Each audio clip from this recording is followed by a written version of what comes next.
All right, so to finish 16.1, we're going to be talking about exponential growth and decay.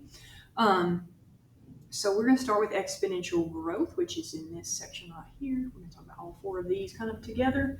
Exponential growth has an equation that looks like this. We've seen this before when we graphed exponential functions. So A stands for the initial value.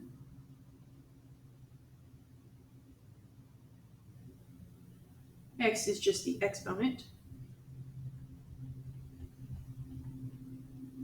And B is the growth rate.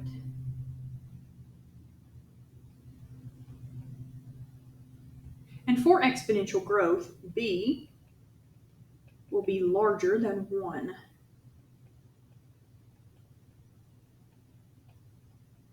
Or B is greater than 1. Okay? So we're going to use this equation to write equations from a real-world example, a table, and a graph. Let's start with the real-world example.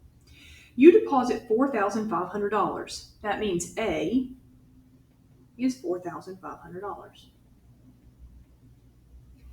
In an account that pays 5% interest compounded annually, meaning you are adding to the account, that's why it's growth.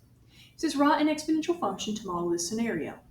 The growth rate is a percentage. We will have to change that to a decimal. To find B, which is the growth rate, what you actually do is you take 1 and add the 5%. Now, the problem with just adding 5%, we can't add 1 and 5%. 5% has to be a decimal first. So we're going to change that to 1 plus, you take to change that to a decimal, and you move it you move the decimal place over 2 places and add a 0. So it becomes 0.05, which gets you 1.05. Once we have those pieces, we're just going to plug it into the formula that we had here.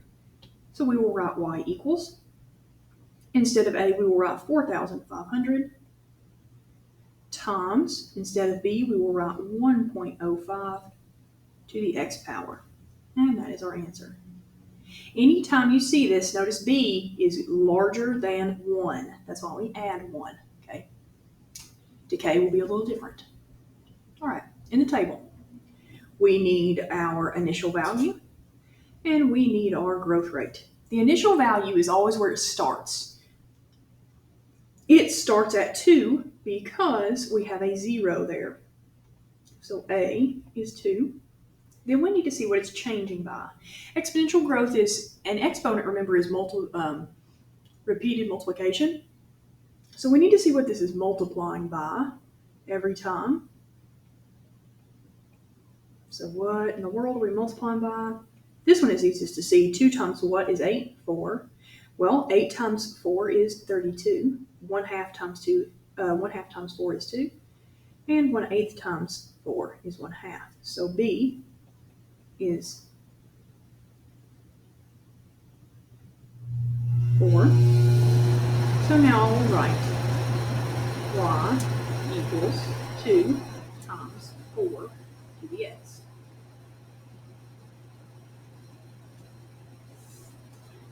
Same thing with the graph. We're looking for A, we're looking for B. So A is the starting place, and the starting place is where it crosses that y-intercept. So that starting place is 5, so A is 5.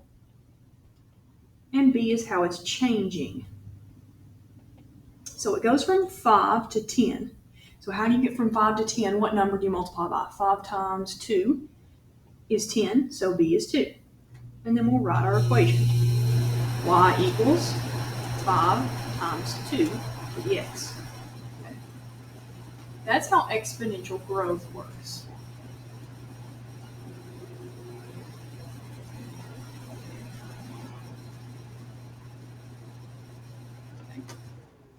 So let's go to exponential decay. Exponential decay has the same formula. The only thing that is different is B. So we still have the initial value. We still have the exponent. We have B. B is the decay rate. A decay rate is between 0 and 1. So it's going to be a decimal or a fraction. Okay? So B will be between 0 and 1. Everything works the same, except when we are doing a real-world example, we will be subtracting from 1 instead of adding to 1. Okay? So let's start with our initial value. So a car was purchased for $18,000. That is our initial value.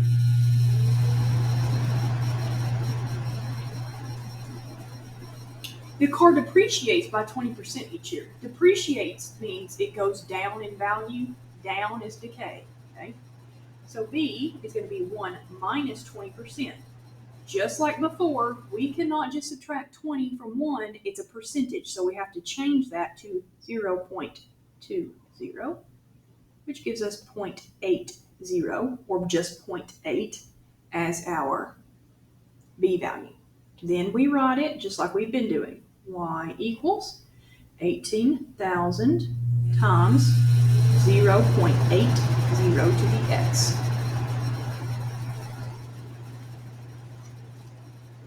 Okay. Now let's do it from a table. A is the initial value. Initial value is where it is 0, so A is 9. Now we're seeing what it, when we multiply, what we're multiplying by. Since it is decay or going down, more than likely we're going to be dividing by, multiplying by a fraction. So here's what we actually are going to do. Okay, clear this out. I'm going to go up to the growth to show you. So what we did, technically to see what it multiplied by, is we took like 8 divided by 2. So we're dividing the opposite there. And we saw that was 4. We could have done that with this one and with this one. So we're just going to take 1 in front and divide it by 1 in the back. So let's do 3 divided by 9.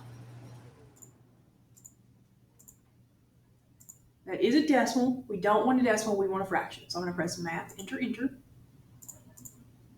So B is 1/3.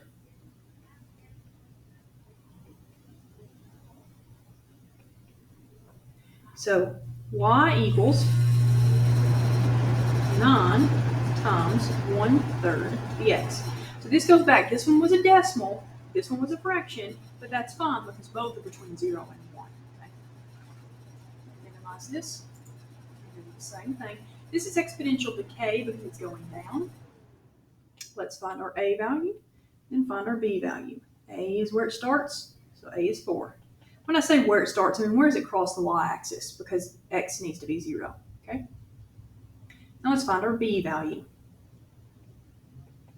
So we got from 4, and it looks like we went to 2. How do you go from 4 to 2? You multiply by 1/2. Now let's write our equation. Y equals 4 times 1/2 to the x. That is how you write exponential growth and exponential decay. If you wanted to put times 0.5 here, that would have also been fine. This goes glued to page 91 of your notebook. You can start the exponential growth and decay assignment now.